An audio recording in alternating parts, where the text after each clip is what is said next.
Hey friends, your pal Mike Shea from Flourish here with the Lazy D&D Talk Show. In this weekly show, we talk about all things D&D. This show, like all of the work of Flourish, is brought to you by the patrons of Flourish. You too can be a patron of Flourish by going to patreon.com/Flourish and signing up. Patrons get access to all kinds of exclusive content and previews of videos and all kinds of stuff, but mostly they help me put on shows like this.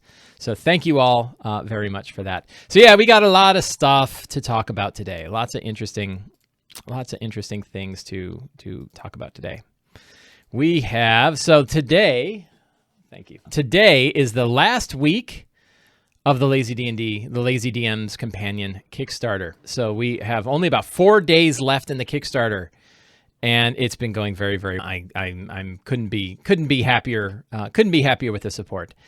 And I have a couple interesting things to show. So we have, while the Kickstarter has been doing so well, we've been pushing heavily on the design, on the layout, on the editing. We're trying to do as much stuff in parallel as we can do, and commissioning art and commissioning maps. And I have a new map that I just got from Daniel Walthall, who is doing all of the internal cartography. This is a village map. And the intent of these kind of maps is to make them as useful as possible in different ways, that you can use them for different things. So you need a village for just, a regular village map, or you want one for like the Seven Samurai defend the village. Can you use a map this way? And so, yeah, so we have lots of maps, and the maps are going to be at sort of a larger aperture than the maps that we have in the Lazy DM's workbook. The workbook is more tactical. This is more general. So this is an example of one of the maps that's coming out. I think it looks really, really cool. Daniel's very, very talented, hand drawn. So who broke the obelisk? You tell me, man. What's underneath it? Lots of cool things there. The other piece, I have another piece of art that I can show off. So Matt Morrow is doing all of the internal art. And this is an undead dragonborn knight that we commissioned for one of the pieces. So we have numerous internal pieces. The tricky bit with the internal art is the maps, not so much. The maps, we can commission all of them ahead of time and we're all set. The internal art, I don't know which pages need them yet.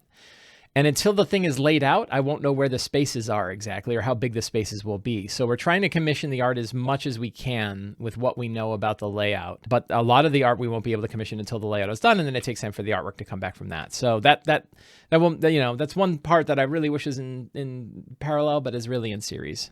The Red Headsman, yeah. So there is a Patreon adventure called the Red Headsman, the Tomb of the Red Headsman, that I just put out this month, and that is the Red Headsman right there. You want a piece of artwork for the Red Headsman? I posted this, by the way, in the Discord, the Patreon Discord. So if somebody wants to use it for the Red Headsman, you have it available.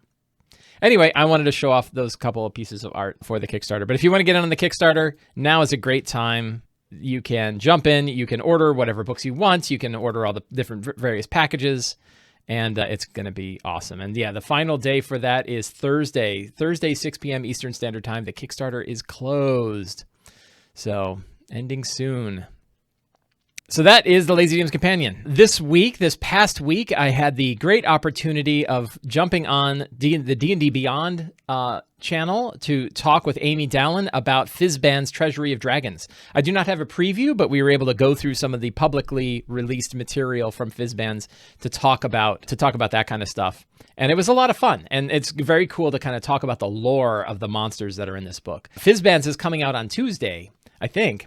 And so I think that Tuesday it'll be on D&D Beyond. So I'll have it on D&D Beyond then. And I'm really looking forward to digging into it. It looks like it's going to be a cool book. I expect and I hope it to be of the same kind of general feeling and quality as Van Richten's Guide to Ravenloft.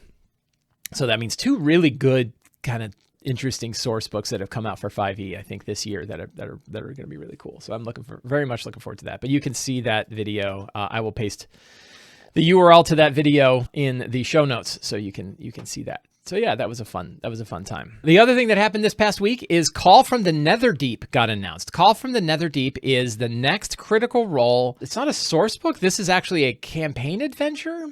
3rd to 12th level campaign adventure set in Critical Role's world of Exandria. And I'm pretty sure James Hake had a lot to do with this because I've seen James Hake talking about it. And James Hake has done a lot of different D&D stuff, and he's worked very closely with the Critical Role team on their book. So yeah.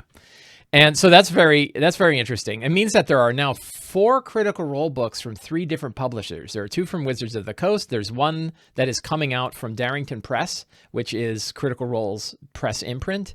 And then there's the original Critical Role book, which was, I forget what it was called, that came out from Green Ronin, which I think is out of print.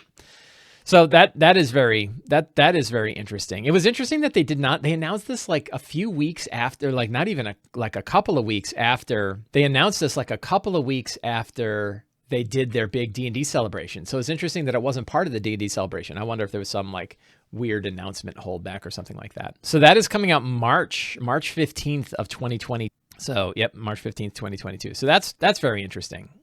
And it's interesting to just think about WOTC in the role as a publisher of someone else's campaign world, right? This is a different relationship.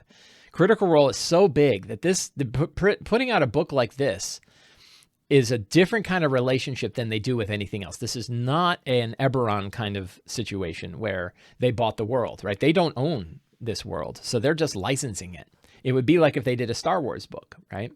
So I think it's very interesting from kind of a business standpoint, and I'm sure the material will be great.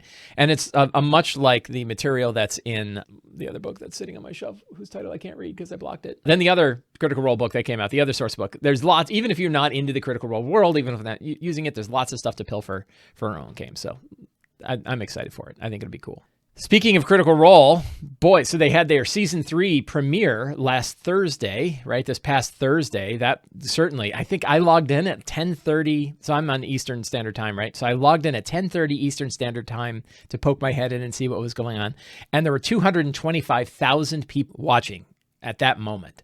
Then the next morning at about 6 in the morning, I woke up. And I went and saw that they had rebroadcast it again. I guess they shot the whole thing and then immediately shot it again so that different time zones could do it. And during the rerun at 6 in the morning Eastern Standard Time on Friday, there was like 53,000 people watching or 23,000 people watching. Tens of thousands of people were watching the rerun then. And then they shot it again later. So holy cow. We already know that Critical Role is the #1 streaming show on Twitch, which is really interesting. Think about the fact that Twitch is a platform designed for people to show off video games, right? And the #1 show on their own network is a show about people playing a tabletop game, right? That is fascinating. It shows you the power of these tabletop games. When you think about it, it's like the ultimate retro game, right? Like retro games are getting really popular and that did. So the other interesting thing is that Variety magazine had a whole spread about Critical Role in their show with lots of cool pictures of the crew and the cast and big discussion. Like, look at these pictures, crazy fun. There's an awesome Matt Mercer picture, right? And it just talks about the popularity of this show. And like, it's practically eclipsing D&D almost, right? Kinda, maybe not quite, but kinda, right? And so I find that just really interesting. Then the other thing that I was very interested in, and I'll talk about why, is that they did a video on YouTube about the gaming room, right? It was just like an 8-minute video about the room that they built, the studio that they built to run their campaign, and the amount of energy and effort that they put in. But look, the video's got almost 1 million views, 750,000 views on that video.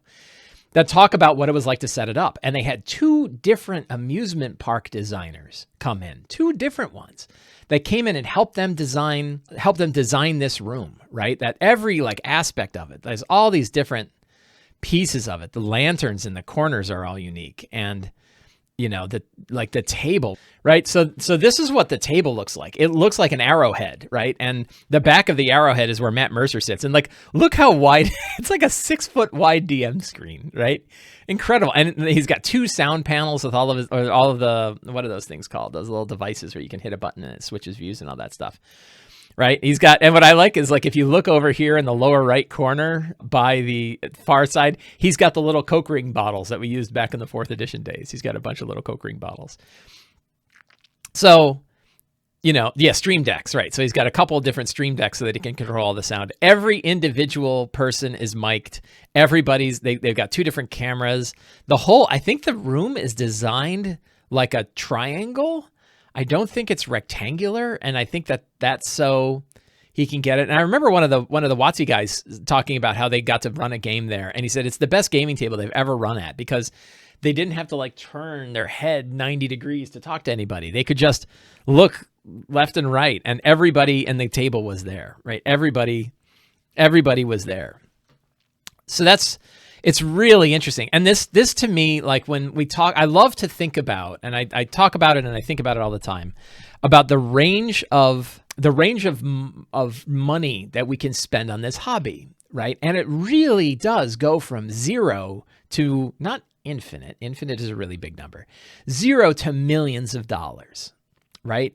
And I would love people's estimates. Let's do some crowdsourcing. There's 80 people watching on the Twitch channel, which is awesome. People in Twitch, how much do you think it cost to build this set? Right? That's the question. How much do you think it cost to build this set? I have my estimate, but before I bias the group, I'd love to hear a bunch of people in Twitch talk about how much you think it's worth. I see, wow. See, we're already like multiple orders of magnitude different in some people's assessments.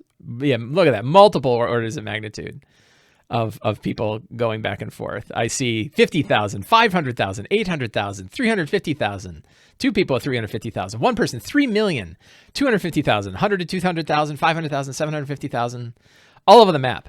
I would expect, you know, so given that they had, the whole place is custom built, right? The whole place is custom built. Every part of it, the table is custom built, the screens are custom built. Now, if you include the AV equipment, right? If you include all of the audio, all of the video, all of the stuff that's going on there, but the custom built walls, the lanterns, all that stuff, I bet you if you include all the equipment, it could certainly hit $1 million. I think that could be $1 million studio. If you stripped out all the AV stuff and it was just the physical, that's at least $500,000. Wouldn't surprise me. So you think about $1 million gaming room, right? Like, what would it be like if you had $1 million gaming room, right? And what would it be like to run there? But then here's another thought exercise for you, right? This is what I'm really interested in. So pretend that you and your gaming group, think about you and your gaming group, right? If you're a DM and you're running your games, ask yourself on a scale of 1 to 10, think about like your last game that you ran, right? Last good game, right? So in case you had like a disaster game last time, sorry. If you did, I'm sorry for bringing that up. But let's say you had, look at your last good game. On a scale of 1 to 10, how good was that game, right? Put that number in your head. Think it, and don't overthink it. Don't be like, well, I don't know about what people's opinion. In your opinion, on a scale of 1 to 10, how good was your game? If I think back to the game that I ran on Wednesday night, what did they do Wednesday night? They dealt with a lot of stuff. I would give that a 7. I would say my last game was a 7 out of 10. Now take that same game that you ran with your same friends, the same stuff that's going on, and sit it in this studio. Imagine it in this studio. You suddenly get access to $1 million studio that you can run your game in. Now, how good would that game be? Would it be a 10? Does it go all the way up? The same game, same situation, same scenes, all the stuff that you just ran, you know, but you had like better AV equipment. Let's say you had ways to project stuff on the wall so that people could see what's going on, you know, all that stuff. How much better would it be? 10% better? Would it go from a 7 to an 8? Does it go up 2 points? Would it be 7 to 9? I don't know. But what I find interesting about that, yeah, so one question is like, okay, I ran my game online and this would be in person and in person would be better. You kind of have to, you know, abstract it online versus in person because that has a big thing. But like, right. And so Salicious gets to my point, which is money only gets you about 1 to 3 points. You're only going to increase your game maybe 10 to 30%. And I would argue, yeah, some people say, yeah, from a 7 to an 8, right? And I think that's really interesting that like going from your living room or your dining room, you know, like, you know, or online to the best D&D studio probably in the world, right? I think one could argue about whether or not this is the best D&D studio in the world would take you at 1 point, right? Which means the stuff doesn't really matter, right? The stuff, their studio is fantastic. And obviously it's really cool. How much better is the game than if you were around a decent dining room table sitting and playing with your friends, right? Not that different. So I think that that's something to keep in mind because when we watch shows like this, I think that when we talk about the Mercer effect and we watch shows like this and when we see, and I cause this, right? I cause FOMO, right? I don't want to. The fear of missing out. So the fear of missing out is an actual bias that exists. It is or an actual psychological circumstance in which we look at people online, particularly on social media, think, wow, their life is so much better than mine. Boy, I wish my life could be like that. And the reality is they're just as miserable, or as happy as you are. So, FOMO is such a real thing. And it's like we often look at people at their best when we're looking at social media. There's a lot of science about this, a lot of studies about this, that we're looking at people at their best. I think one of my favorite stories that I heard about this was I can't remember what the podcast was, but they were talking about the psychology of social media and what it's doing and the creation of FOMO and stuff like that. And it was a woman, and a woman was saying that she was young and starting off a career and kind of into her career. And she saw that all her friends were getting married and all her friends were having kids. And she looked on Instagram and she saw all of her old childhood friends with, getting married and going on honeymoons and having children and all the life of their children. And she's like, God, and I'm just missing out on all this because I'm spending all my time in my career. And she's like, so I kind of met a guy and he was a good guy. And we said, okay, let's get married. And we got married and then we had a kid and that was great. And I was in the middle of it thinking this doesn't feel like the way I thought it felt with my friends and stuff like that. And then she's like, I was on a plane ride with him. We were on a trip going to Paris and we fought the entire trip. We fought from the plane ride through the trip, arguing and bickering the whole time. And on the way back, we decided we needed to get a divorce, right? On the way back from the trip. But I'd also had been taking pictures of the trip. And the whole time I'm looking at my Instagram and all the comments are, oh, you guys are so great together. And you guys are so happy together. And you guys are, oh, you're such a perfect couple and all this stuff. And it's just like, it was a miserable time. She goes, we hated each other, right? And she goes, so then I go back and I'm talking to my old friends and they're like, yeah, we got divorced too, right? And she's like, holy, when did you get divorced? Well, because you know what people don't do? They don't post Instagram photos of them getting divorced, right? They don't post stuff like that. And so instead, what you're getting is you're comparing, what the article was talking about is essentially the fact that you're comparing your median day to other people's best day and it won't match up, right? So, the key to all of this is it's very easy for us to go on social media and look at studios like this and gosh, oh man, imagine how much better my game would be if I was at a studio. And the answer is we just kind of showed is probably 10% better, right? Maybe 10% better. So, so I think that is a really interesting thing and something to keep in mind as we poke our heads up in the D&D community and look around at stuff like that. And we look at, Critical Role. One of the things about Critical Role that occurs to me is here's this group of friends. They've been playing together for a long time. They clearly love each other. They're clearly great friends. They're clearly well connected. And they can't ever decide, you know what we want to do? We want to take our game back to being in person just for ourselves again. Right? They can't do that. I mean, maybe they do it, but they can't just say, yeah, the streaming is great, but having 250,000 people watching us while we're playing, that's a little bit high stress. And we'd like to just take it back and run our own game. They can't do that. Right. So I don't know. It's fascinating. The whole thing is fascinating to me. And I think the key lesson that I would say is your game is great, right? Love your game, love your friends, love the one you're with, right? Love the ones you're with, love where you're playing. Playing D&D is so important, right? And then don't let any of the views, don't let when I post pictures of Dwarven Forge setups, but the example I brought up was where was I talking about this before? But I built this great big Dwarven Forge setup for an adventure and I had all my friends stage a photo of them looking at it going oh, this is the best, right? And it was one of the worst D&D games I ever ran, right? I had $1,500 worth of Dwarven Forge on the table and it was the worst game I ever ran. So, and I ran it again with all the same Dwarven Forge and it sucked again a second time, right? So this doesn't do it. And the best stuff is free. I have a couple of articles. I wrote an article about this called Select the Right Accessories. I just posted, I think last week. I'll post that here, which talks about the fact that you should, before you buy stuff, really think about how much of an impact the stuff you're going to buy is going to have in the game. And particularly, is it going to have a negative impact? Is this going to complicate things rather than simplify things? Is this making it easier for you to share stories with your friends? Or is it gitchy stuff? And this is from a guy who spends a tremendous amount of money on accessories and then puts them in cargo containers or puts them in big Tupperware containers and sticks them in the closet. So I'm speaking from experience with this. And it's hard to admit it. It's very hard to admit it. When you have a big investment in it, when you've invested in a lot of stuff, you don't want to hear that stuff doesn't help your game.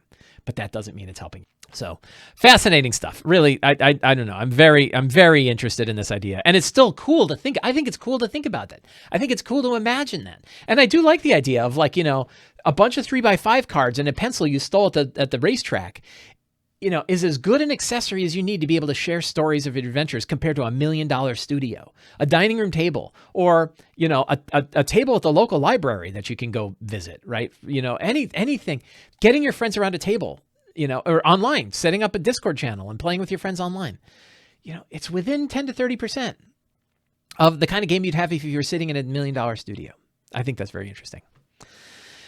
Mastering Dungeons is, I'm pretty sure, my favorite D&D podcast. Mastering Dungeons, if there's some news items that I'm not going to talk about this week, and I recommend you listen to the Mastering Dungeons podcast with my friends Teos Abadia and Sean Merwin. I was on there last week when Teos was in Italy. Teos is back, and I had a really good time listening to the two of them talk on this week's show, and they brought up some really interesting. They cover news as well, so like this show that we're watching right now and their show, sometimes there's some overlap, but I'm probably going to overlap a little less with them because they do such a good job. I don't need to talk about a lot of the business side of things, I think. So I recommend you listen to their show, the Mastering Dungeons podcast. I will link it in the show notes below, of course. And they had two really interesting topics. One was WOTC's earnings in 2020 continues on a 6-year growth streak and earned 30% in 2020 during the pandemic, when many places went out of business, when it changed business in general. It changed everything, really, this last 18 months. And in that time, WOTC increased the growth of D&D. D&D grew 30% in 2020 from 2019. So I was curious, like, well, what does that mean if we look at historical trends? So I actually created a little page here where I went and I did some web research, right? And I took a look and I wanted to see like what were the trends over the years. And I found some interesting things. So 2019 to 2020, according to CNBC, was a 33% growth from 2019 to 2020, right? 2020 was 33% greater than 2019. Then I went back to 2019 to 2018. I couldn't find anything about growth overall. I looked at a bunch of different articles, and the problem is like it came up with the same thing. But Wizards of the Coast themselves posted a thing, a big infographic that they use for their publicly traded company. So they can't really, I think they can't legally lie about this kind of thing, right? They claim 65% growth from 2018 to 2019 in Europe. I don't know why they picked Europe. The question is like, would Europe have been a big spike over other countries? I'm not so sure. Maybe it might have been less in North America. It's hard to say. They didn't say North America, so we don't really know. But 65% growth in Europe for D&D from 2018 to 2019. 27 to 2018, according to Bloomberg, was 52% growth. Right? 2016 to 2017, 44% growth. And remember, this is compounding growth, right? Every year, it's insane growth. Yes, Salacious says that is insane growth. It really is. And one thing that you need to know about whenever you're talking about percentage growth like this is every year it gets significantly harder to get growth equal to what you got last year because you grew that much bigger. It's like Apple, right? Apple is not going to double their revenue again because they're so big. Doubling the revenue would be hundreds of times bigger than it was when they doubled the revenue initially, right? So this idea, like when we see 65 to 33, you might go, oh my God, they lost half. Well, no, 33% was on top of this growth that you've seen year over year. So I wanted to go back to like, well, I think D&D Next came, or 5th edition came out around 2014. So what does that mean for 2014? And I couldn't find anything for that, but I did find Canadian book sales of D&D, which did track back all the way to 2005. Let's look at the original here. 2009, right? So this is in the 4th edition era, right? And you can see what the growth of the books were from this is Canadian book sales from a particular avenue. Where is it? And they said the category saw 77% growth in print units between 2016 and 2017. BNC sales data, which is, I think these are like Canadian book sales. So it's a slice of it. It's not the whole thing. But what's interesting is you can see the growth, 2014, 2015, 2016, 2017, right? And you can see there's like an interesting that there was a dip from 2014 to 2015, but then you get this steep spike, and that spike continued all the way to 2021. So I think it's interesting to look at. I also put like a bunch of I'll link to this in the show notes as well. It's kind of my notes that I took from a bunch of different places. The last one I took here was the trends on Google Trends, right? Of 25%, where it, essentially goes up to like 100, 100 is their base, right? Around here. So interesting stuff. Will it level off? I don't know. I actually asked this a few years ago. I asked a poll. I said, do you think D&D will continue to grow as fast as it's been growing? Do you think the growth will continue to grow, but it'll slow down, or will it level off, or will it fall? And I think most people said like it's probably going to grow slowly, which is probably the right answer, right? Because you're generally, what your expectations are is that it will begin to grow slowly. Anyway, I found that to be very interesting. The other topic that they talked about on Mastering Dungeons is the Paizo union. So I'm not going to talk about it too much. You can go listen to them. But basically what happened, Paizo had a lot of bad PR in the last few months, or last month or so. And with some employees coming forward, they fired somebody. And big question of whether or not they should have fired him or not. It sounds like they might have fired the wrong person. Hard to say. But a bunch of people came forward. Jessica Price had a big, long tweet where she talked about all kinds of stuff when she worked there. Everything from like the studio or the place where they worked hadn't been vacuumed in, like a decade. All kinds of stuff. It broke multiple vacuums trying to vacuum the place. And so the Paizo employees announced that they were forming a union, and they did. They formed that union. They worked with a larger union group. I forget the name of the union group. They formed this union. And not only that, but the Paizo freelancers held back. Basically, the Paizo freelancers went on a strike and said, all of the work we're currently doing for you, plus all of the work we are going to do from you, we are not going to do it. We're going to stop work until you accept the Paizo union of your employees, which is interesting because the freelancers are not the employees, two different groups, right? And the freelancers aren't part of the union, but the freelancers are saying, support the union or you're not getting anything from us. And Paizo, shockingly, said, wow, so all of our freelancers who we rely on are not going to deliver product if we don't support this union. And the supermajority of employees in our own company are a part of this union. And they looked back and forth and realized, I think we're completely boned, right? I'm pretty sure we embrace the union, right? And so, of course, we embrace the union. We're excited to work with them. We believe that this is going to be a strong, because guess what? The alternative was you're totally destroyed. So yeah, the one thing that happened since Teos and Sean talked about this on the Mastering Dungeons podcast was that Paizo accepted the union. And so now it's going to be a very long process of negotiation. I'm sure we'll hear some interesting news, but a lot of it is going to be behind closed doors, right? Negotiations are going, because it's a private company, it's probably a lot of the stuff that's going to happen is going to be behind closed doors. So who knows what we'll see, and it'll probably be years in the making. So yeah, anyway, I thought that was a very interesting topic as well. But if you want to hear more discussion about that, listen to the Mastering Dungeons podcast where they talk about that kind of thing. I want to talk about 2 Kickstarters that are going on, 3 my own, right? But 2 other Kickstarters that are going on at the same time. LevelUp Advanced 5e. I think I talked about this a little bit. LevelUp Advanced 5e is a completely compatible take and full book take on a 5e game. So they are creating the equivalent of like a player's handbook and a monster manual and a dungeon master's guide. They're calling the Adventurer's Guide, Trials and Treasure, and the Monstrous Menagerie are the 3 main books of this series. And what I find particularly interesting about its design is that it is a full RPG on its own. Right? You can buy just this thing and it's its full running RPG on its own. So if you want a different take on 5e, you now have a different take on 5e that you can play incomplete. But because it is fully compatible with 5e, you can take any of the components of this game and drop it into your existing 5e game. An example was, I can take the Monstrous Menagerie and take monsters that I like from it and run them in my 5e game, as though I bought Tome of Beasts, right? As though I bought a monster book from another game, which is probably how I'm going to use it, right? There are probably things in the Trials and Treasure book where you go, oh, that's an interesting take on how to do this thing, the exploration or other aspect that they do. I'm going to drop that into my 5e game. And you can drop it in. They claim that you can even take a class, an entire class that exists in the Adventurer's Guide, and run it alongside the classes from like the Player's Handbook, and they run perfectly fine side by side. So that is a really interesting approach, and I applaud it. I think that's an excellent approach. It is, if I had to do something like this is how I would do it. I would say I think it's really cool to have a single game. I would probably try to make it one book. I would try to do what 13th Age did and try to put an entire RPG in one book, and then I would make as much of that book, individual pieces of it, compatible with existing 5e games so that people could take what they like and throw away what they don't. I think that's a really cool approach. So I backed it. I backed the PDF.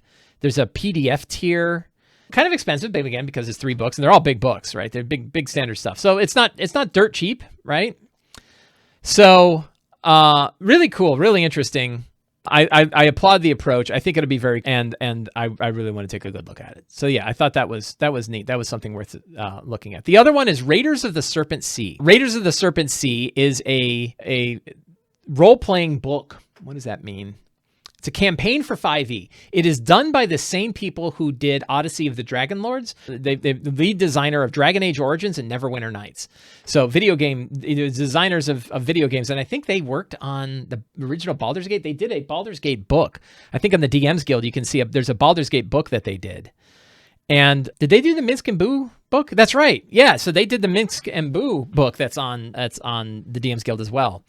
Boy, they had a big pledge goal, right? This $161,000 pledge in order to back it, which is surprising. Most groups underbid the Kickstarter so that they'll get a success rate. Heroes of Baldur's Gate, that's right.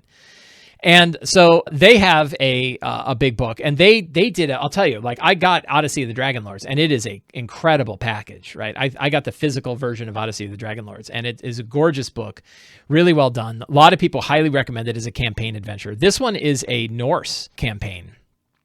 And looks really cool. So this is another one that I backed.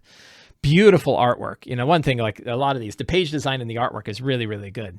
Really, really cool stuff. I'm sure, assuming they do as good a job as they did with Odyssey of the Dragonlords, it looks like it's going to be really. So, yeah, 2 exciting Kickstarters. I had made a statement, I think a few years ago. Hindsight's easy, though. It's easy to look at. I make lots of statements, and many of them turn out to be false, but some of them turn out to be true, like everybody. I really think that the most interesting things that are happening in the RPG space, you can see on Kickstarter. That Kickstarter is a really interesting way to see the stuff that is making a difference. And it's because people are willing to take big risks on their ideas on Kickstarter and then get the funding that they need to make that risk happen. I used it, right? Like all of my projects that I've done have been risks. I don't know if people want to see them or not, and they've turned out to be big. When you hear about what I originally thought Return to the Lazy Dungeon Master was going to look like, it was going to be a black and white staple bound short book, right? I thought that's what it was going to be. The Kickstarter did really well and it became a lot bigger. So it's really fascinating to see the hobby evolve through Kickstarter. And that's, I think Kickstarter is a fantastic platform for bringing these experimental projects to life. It formed MCDM, right? One of the largest RPG publishers right now, or certainly one of the most well-known RPG publishers. MCDM was created because Matt Colville had a really outstanding Kickstarter and was able to build a company off of it. This is a good question. Isn't Kickstarter offloading the risk to the buyers rather than an investor creator? Probably, yes. And I think it's definitely behooves Kickstarter backers to consider the likelihood that they're going to get what they're asking for, right? So the average, here's I think Kickstarter did a big study of this, and they asked, like, how many Kickstarters fail? How many Kickstarters fail to deliver after they've received their funding? And the answer is 1 in 10, right? That was the general base rate. The general base rate is 1 in 10. So I've backed 160 Kickstarters or something like that. I've backed a tremendous number of Kickstarters. And I can tell you my ratio of successful to fails my failure rate is way lower than that. More like 1 in 100. I think I have 2 or 3 that didn't deliver. I have some that delivered and they didn't really deliver what I wanted.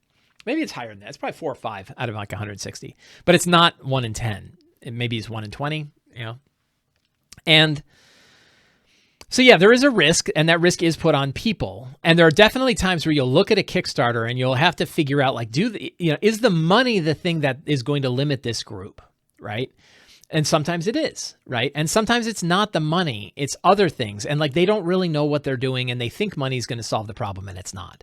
And you have to be careful. You have to be careful backing Kickstarters if you think that they might not be able to deliver what they're going to deliver. So yeah, if you're investing your $20 or $80 or whatever it is you're putting in, $10, depending on what you're backing, you have to ask yourself, like, am I willing to lose that $10, right? Because I might not get what I want to get. I mean, it happens. So yeah. So there's some people that actually they don't like that idea. They think that it's sort of not dishonest exactly, but it's sort of misrepresenting how things are going when you put up a Kickstarter. But I look at it and it's like the products we're getting are so much better. Like Dwarven Forge stuff is so much better than it was because of Kickstarter. You know, many of these books are so much better. And as a producer, I can tell you, the books that I've put out are much better because of Kickstarter. Many of them never would have happened, right? Many of them never would have happened. And, you know, you look at Wormwood, right? They make physical stuff, right? Dice trays and dice boxes and stuff like that, right? I really like, they make really good tabletop accessories, and they are now like built on Kickstarter, right? They had these tremendously big Kickstarters. So there, a lot of groups are built their businesses around Kickstarter. And I think that model works, right? It works because you're essentially getting customers to support your product, and you get to decide what you're going to be able to make based on the funding that you got. And that's outstanding. So I'm a huge fan of Kickstarter. Both, obviously, I'm a big fan because it's working really well for me as a publisher, but also I'm a big fan, and I've backed like more than 150 Kickstarters, right? And I wouldn't have backed that many if I thought I was getting ripped off. I think I'm getting way cooler stuff than I would normally. So I'm a big fan of Kickstarter. And yeah, so Raiders of the Serpent Sea looks really cool. I backed it, and I would suggest taking a look at it and seeing if it's right for you. Cool. So let's talk about some Patreon questions. So every month I post a post on the Sly Flourish Patreon page asking for questions. What kind of questions do you have that you'd like to hear me talk about on this show, or that might spawn a video that I do on YouTube separately? Like some of the questions are really good, and I want to do a video just on that, or an article on Sly Flourish. Many times they are questions that I've heard before, or I've written about, or I've done a video before, in which case in the Patreon I will say, oh, great question. Here's the answer that I already posted. But I've got some that we're going to talk about today, and I'm hoping to get through a few because I've got some time. Jamie says, recently you talked about wanting to run a more lighthearted campaign for a change. Do you have any tips for making a D&D adventure feel more lighthearted? How does one run a campaign without the fate of the world on the line? So those two sides to that, and that second question and the first question, that aren't necessarily the same, because it makes the assumption that having the world on the line means the adventure can't be lighthearted. So I was talking about this with my wife this morning, with Michelle this morning. And so the first thing I think one can do, so I'm not sure, I don't have like a perfect answer to this. Like, oh yeah, I've thought about this for a year and here's the answer, right? But I have some thoughts. And some things that might be the case are like, when you sit down to come up with your 6 truths of the campaign, you want to look at those truths and be like, how dark are they? Like, you still want to, it's still a D&D game. You still want a threat. You still want to have adventures. So lighthearted isn't there's no challenge, that there's nothing challenge. And one of the things I thought is that a lighthearted adventure, a clear villain, could be the sign of a lighthearted adventure. That like when you have ambiguous villains, when you have hidden villains, or you have like villains that are right under your nose, like political leaders, when you have to work for one villain against another villain, when you're choosing the lesser of two evils, these are all kind of dark campaign ideas. But when you have a source of good in the world and you have a source of evil in the world, and they're very separate from one another, it's a little bit more lighthearted, right? And I'll give like a Lord of the Rings example, right? Sauron is like a good villain for a lighthearted adventure because, you know, you don't have this like corruption of the good. When you put Saruman in there, well, Saruman the White is like, you know, theoretically, he was always kind of a jerk, right? But kind of a good guy, but he gets twisted and converted. So now Gandalf's best friend and mentor turns on him. That's the sign of like a dark campaign, right? The having the orcs attacking the city is like, you know, that can be kind of a major threat in a light campaign. But when your own king is willing to sacrifice his own son, that's a dark campaign, right? The corruption of whatever, the jackass steward of Gondor, right? You know, that is when things get to be kind of dark. So I think you can still have like a clear villain, and the more villainous they are, and the more Denethor, Denethor, that's kind of the sign of a dark campaign. When you're sort of twisting it, when you're putting the characters in impossible situations where they have to choose one side over another. You know, which is the lesser of two evils. That's where things get into kind of a dark campaign. Then you look at like, we can take two adventures and look at them side by side. Rime and the Frost Maiden and Wild Beyond the Witchlight, right? 2 hardcover adventures. And one thing that was a clear indicator of like a light adventure versus a dark adventure is like when I was doing my session 0 and I wanted to write out the potentially disturbing themes that an adventure may have. And, you know, for safety tool reasons, like, you know, to make sure that we have lines and veils and players can say, I do not want that in there. list of things for Rhymer the Frost Maiden was so long. I looked at it and I was like, I can't imagine why anybody wants to play this, right? The themes were so severe throughout that whole adventure, all kinds of weird stuff, right? So yeah, 10-town I could go on and on. 10-town sacrifices, cannibalism, child endangerment, animal cruelty. It just goes on and on and on, right? You know, incest and all kinds of weird stuff that's in that adventure, right? Body horror of all different kinds of body horror. And you're like, okay, well, that's a dark adventure. And then you look at Wild Beyond the Witchlight and you're like, what are my potentially disturbing themes? And you're like, clowns? Right? There's not a lot, right? There's not a lot of there's sort of like fairy tale violence. And so if you sit down and say that's one thing, and be like, what are like the potentially disturbing themes that I'm going to have? And, you know, if you remove a lot of them, it's probably a more lighthearted campaign. So I think that those are a couple of ways. You know, think about those 6 truths and look at them and say, are these 6 truths really grim and dark? I think like the clearer your villains are, the less dark it may be, because like when the villains are like the people that are next to you, right? That's a different situation. And then think about what the themes of the adventure are. And then there's also general attitude. Like, you know, what kinds of characters, you know, do you allow? What are the kinds of characters that are going to really shine in this?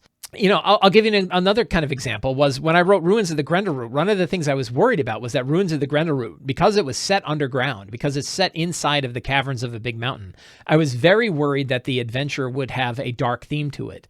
So I really pushed hard, and I recommended to DMs that they run it, that this is a mountain filled with wonder and exploration, and that Deep Delvers Enclave, the central hub city, the central hub town that you're going from, is a positive, optimistic place. Look at the picture of the 2 people having coffee. You know, that is Deep Delvers Enclave from Ruins of the Grendelroot. And the intent was like, this is a fun place to be. They have celebrations all the time. They do a lot of funny things. It's not this grim, even though like, you know, bad things happen there all the time. The reality is they're a positive group of people. So like if you have positive NPCs and you have sort of celebrations that are going on, you can build a more lighthearted campaign. So I hope that answered your question, Jamie. Matthew A. says, oh, this is such a good one. Matthew A. says, with many products, I have a tendency to only trust the products that the main company makes, like WOTC.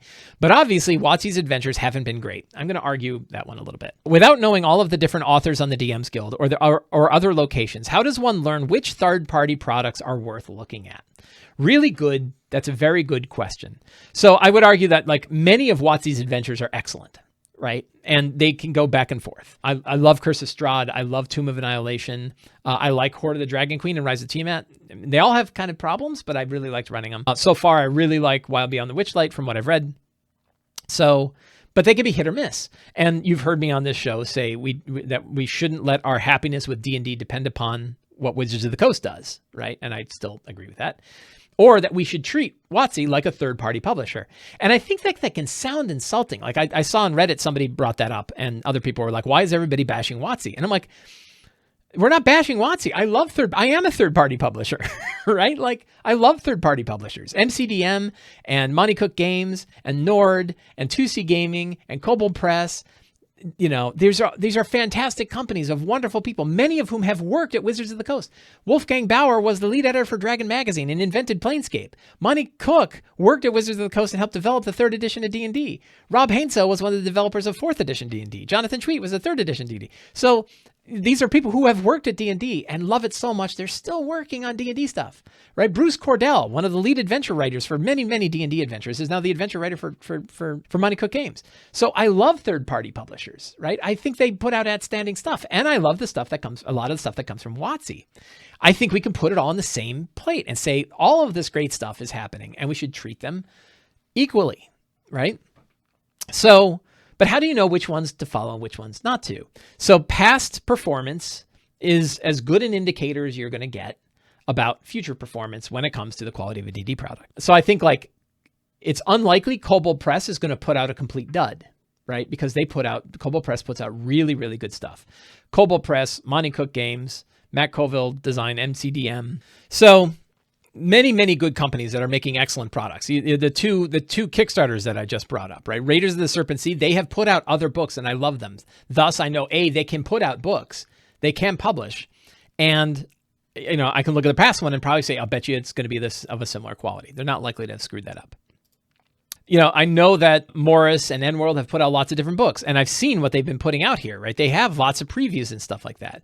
I can guess the kind of quality of the product I'm going to get, right?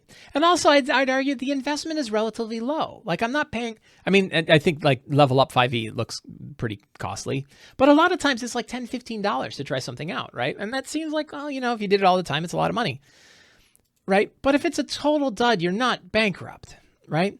So I'll give also one other clear indicator to me. One thing that I look for when I'm not sure about a product, when I haven't really heard about somebody before, the thing that I look for, and that's playtesting credits. Did they playtest this, right? Have other people run this at the table and it came out well? And that's where I look at things and say, like a monster book, the monster books that other people put out, have they play tested those monsters, right? And it doesn't matter if they fit the same theme and style and the same power balance of 5e. The question is, did they run them? And if they ran them, did they run well? And that's why I think like Kobold Press monsters run so well. In fact, I think many times Kobold Press monsters run better than WOTC monsters. And the reason why is they've tested all. They're not bound to whatever their math was when they started this. They instead put out a monster, run it, and then tweak it based on the results that they get back. So one of the indicators one of the primary indicators that I look for, and it depends on the kind of product too, right? A book about lore, I don't really need as much testing, or maybe even an adventure. I probably don't need as much testing as I do for like a monster book, right? A monster book, like I talked to Ryan at 2C Gaming, right? And I talk about the playtest process that they go through to run those monsters. And they go through extensive playtesting on those monsters, really big, really high level monsters. And they've tested them out and run them. So I think that matters. Playtesting isn't perfect though, right? Different, who playtests it? What are they like? What kind of group? What are the conditions that they've run them under? How many they did? All those things are going to factor in. But I tell you, to me, if you playtested it at all, you're better off than if you had ever playtested it. A good example that somebody brings up is Tomb of the Red Headsman, the adventure that I gave away on Patreon to patrons to thank them for all of their help for me getting the material ready for the Lazy DM's Companion. I wrote it, but I didn't test it, right? And some people played it and they're like, it was great. Those hellhounds kicked our asses. And I'm like, oh, thanks. Let's make it one hellhound. Or that pillar that commands you is really hard. And I'm like, let's make the DC lower, right? It would have been better if I had play tested it, right? Now, granted, it's sort of a thing I'm putting out to patron. I wrote it in one day. I put it out there. It's a different kind of product. It's not the kind of thing I put out and sold for $5 or $10, right? It was an adventure that I put out as a thank you gift, right? So I give myself a little bit of a free pass on that one. But it would have been better playtesting, absolutely. Would I do a Kickstarter on a product that I didn't playtest? No. Have I playtested like a lot of the material that's in the Lazy DM Companion? Yes. I've even pulled stuff out of the Companion that I have not tested because I know I'm not going to get around to testing it. And I'm not sure that it's great. So it's not in the book, right? The stuff that's in the book, I've used. You saw me use it.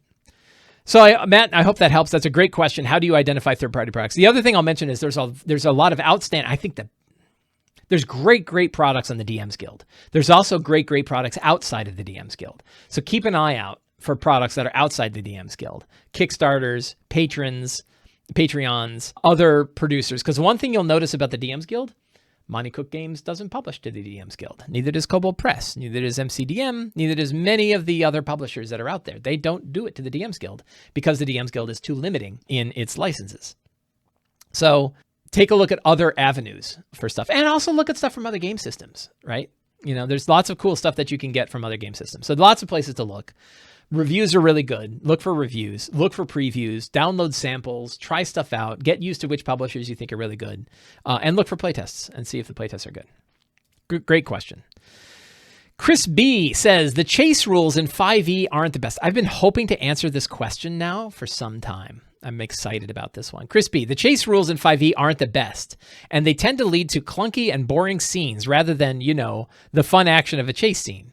Have you changed how you run chases? And if so, what is your method to keep the action quick, fun, and player focused? Thank you. I have opinions about the D&D chase rules, and they're going to shock you. The number one thing to remember with chases is, in my opinion, right? I'm going to make a declarative statement. Don't plan a chase ahead of time, right? If you plan a chase, you aren't creating a situation. You are planning a type of scene.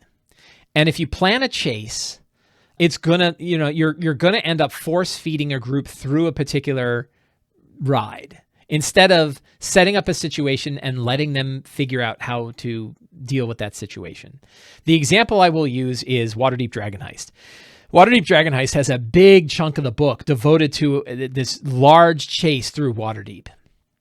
And the expectation of the adventure is that the chase will work a certain way. And in having run it twice, it never worked that way. And it might not work that way for a number of different reasons. But a big one is the players aren't going to do what you think they're going to do. They're either going to wait, and then, in the chase, they're chasing an artifact through the city of Waterdeep. And it turns out it works way better to run that section of the game, it did for me, to run it as a situation where an artifact is changing hands throughout the city. Maybe the characters chase it. I had one group, they did chase it, and they were actually able, they lost it.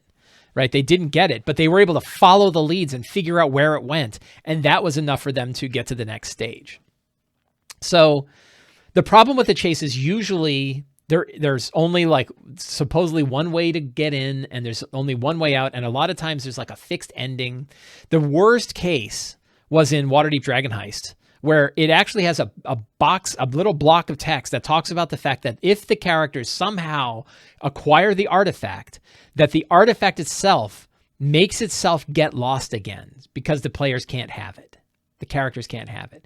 It's the worst railroad I've ever read in a published hardcover campaign. It was this just, why is that in there, right? And that's the problem when you're planning a chase ahead of time. My wife played in an adventure recently. It was an Adventurers League adventure where there was a chase. And as soon as the chase occurred, the DM said, okay, and I don't blame the DM for this. I'm not sure. I don't know. I haven't read the adventure, so I don't know if it's in the adventure this way, but I know how the DM ran it. And the DM said, okay, we're going to be in a chase scene. You can make a move and you can make a dash. If you make a dash, however, you have to make a con check or you're going to take a level of exhaustion. And they're like, why? I can make dashes all day long outside of a chase. Why do I take exhaustion inside of a chase? Right? And you cannot use spells like Misty Step or Invisibility or Teleport or Walls or any of the spells that would circumvent the chase. You can't do those. And it's like, why not? Right? But so there were all of these like railroading limitations on how this chase was going to play out. And they all already had exhaustion from other things that they did. So it was like, you're going to force these levels of exhaustion on me anyway. So I was like, man. And then I thought, like, is that the way the Dungeon Master's Guide is written? Like the Dungeon Master's Guide has a section on chases. Is that how it's written? So yesterday I read it again. I went back and I pulled it up and I read it. And the chase rules in the DMG aren't so bad. And they're not so bad for a couple of reasons. That's my shocking take. My shocking take is that the DMG rules aren't so bad. And they're not so bad for a couple of reasons. One is they don't limit your ability to cast spells and do things. They say, no, you can, and the DM should adjudicate how they work. Right? So you can cast Misty Step and get an angle on your boss. He says, bloody hell, I'm genuinely shocked. Is shocked. Yeah, they're not bad. They're not bad. The ones in the book are not bad. The other thing is they don't presuppose that you're building a chase scene.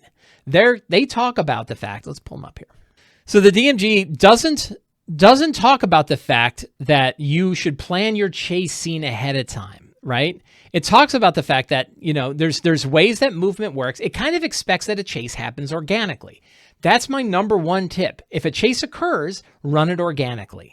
Right? If it occurs, it occurs, and then you figure out how to adjudicate the chase. But don't plan a chase scene, right? And certainly don't write a chase scene into an adventure because you don't know if it's going to work out that way, right? So one of the things I like about it is it's not presupposing that a chase is planned ahead of time.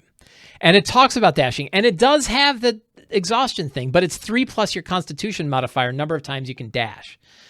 I guess that's okay because if you're dashing and dashing and dashing, it's just interesting that this doesn't exist in combat, that you could dash in combat 50 times and nobody cares. But if you dash outside of combat, now you're of exhaustion. So, and it's a DC 10 check, right? Each additional dash during a chase, creatures succeed a DC 10 constitution check at the end or gain a level. So DC 10 is not so bad, right? Participant drops out of the chase if exhaustion reaches level 5 because they normally would. That makes sense because it normally would. Spells and attacks, you can still do all of your spells and other things normally. So you can, hey, that guy's running, I'm going to hit him with a lightning bolt, right? So you could just ignore the dash rule, right? And then there's sign of ending a chase, and that's fine. Then it gets into complications, and these are actually pretty cool. Random tables of things that could occur while you're chasing your victim. This is just sort of shaking up the environment. right? When you're running it. And that's pretty much it, right? So like it's not a really heavy system here for running a chase. And it's more of the idea of like, if a chase happens, here's some things that can help you, which I think is a good way of doing it. So typically the problem with chase scenes is that you presuppose a chase and it doesn't end up that way. You end up limiting character options because you want the chase to go a certain way. And that's just it's a bad D&D. Listen to me. Like, people are going to go, I love my chase scenes, right? But it's not the way I would do it. Right? And it's not the way I would recommend doing it, because I think limiting character, anytime you're limiting the agency of a character, players are going to get mad. And why are you doing it, right? Instead, set up the situation. If it turns into a chase, it turns into a chase. If it turns into an investigation, then it's an investigation, right? But let the circumstances determine what kind of scene, and then use rules to kind of adjudicate that scene. I think that's good. Then also, are you prepared for the chase to go one way and the other? Are you prepared for both circumstances? What if they catch their quarry in round one? What if the quarry gets away? Are both of those acceptable? If they're both acceptable, you're probably okay. If you have to have one of those take place and not the other, now you're in trouble. And that's when you get into this, like, probably the best thing to do is the worst thing, which is just say the guy gets away. At least the pain is short. Right? Like, you're still going to get grumpy players, but at least they're going to be grumpy for a 30-second statement rather than 30 minutes of a bad chase that ends up being presupposed anyway. Really good question about chases. John B., you mentioned independent creators have other avenues outside the DM's Guild. This is a good question because this relates to the question we were answering before. Water. Darger says chase scenes are kind of like 5e's skill challenges and have all the problems those had. I gotta agree. So John B. says, you mentioned independent creators have other avenues outside of the DM's Guild in a previous show. Could you elaborate more on what those are, or how you might suggest someone start publishing their own stuff? Yes. So I've mentioned this before. What my concern with the DM's Guild that I don't think is always really clear to the people that put it there. And a lot of times what I see are people compare the DM's Guild to Drive-Thru. They'll say, well, if I put a thing up on Drive-Thru, it's going to get less popularity as a 5e product than I put it from the DM's Guild, which is absolutely true. Except if you put it on DM's Guild, that is the only place you can ever put it, right? It's the only place you can ever put it. If you put it on Drive-Thru, you could put it anywhere else. You can sell it yourself. You can run a Kickstarter. You can offer it as part of a Patreon deal. You can put it up on itch.io. You can make parts of it free, right? When you put it on other avenues outside of the DM's Guild, you have a really wide range of different places that you can put it and sell it, or break it up into pieces, or sell it in different models that you can't do inside the DM's Guild. Because once a product's in the DM's Guild, it's locked into the DM's Guild forever, and you can't ever sell it anywhere else. So what the other avenues that I would recommend, I think you could do worse than to put it up on the on Drive-Thru RPG. You know, Drive-Thru, I have all my books on Drive-Thru RPG. All of my books will be on Drive-Thru RPG. But you also have access to things like putting it up as a print-on-demand book on Amazon, right? Kickstarter, we just talked about how great Kickstarter is as a way to gauge interest in a product. So the real issue with publishing has less to do with the platform, except the DM's Guild versus non-DM's Guild, because are you going to lock yourself in the DM's Guild or not? I'm not convinced. I hear lots of people say that, like, the DM's Guild is the better avenue to get a 5e compatible product in the view of people. I think that's really hard to measure. So I'm not saying it's not true. It probably is true, but it's hard to tell, like, how much more. So if you put a product up on the DM's Guild, are you certain that if you put the exact same product up on Drive-Thru that you would get less? Probably you would, but you can't do it because you can't put the same product on both places, so you can't really tell. So what I recommend is, but the hardest part is just getting visibility, right? How do you get attention to your product? And that's really hard to do, and it's really hard to start. You know, it's really hard to kind of make those inroads, you know, where you can start getting attention. So the number one thing that I recommend to independent creators that they do is start a newsletter.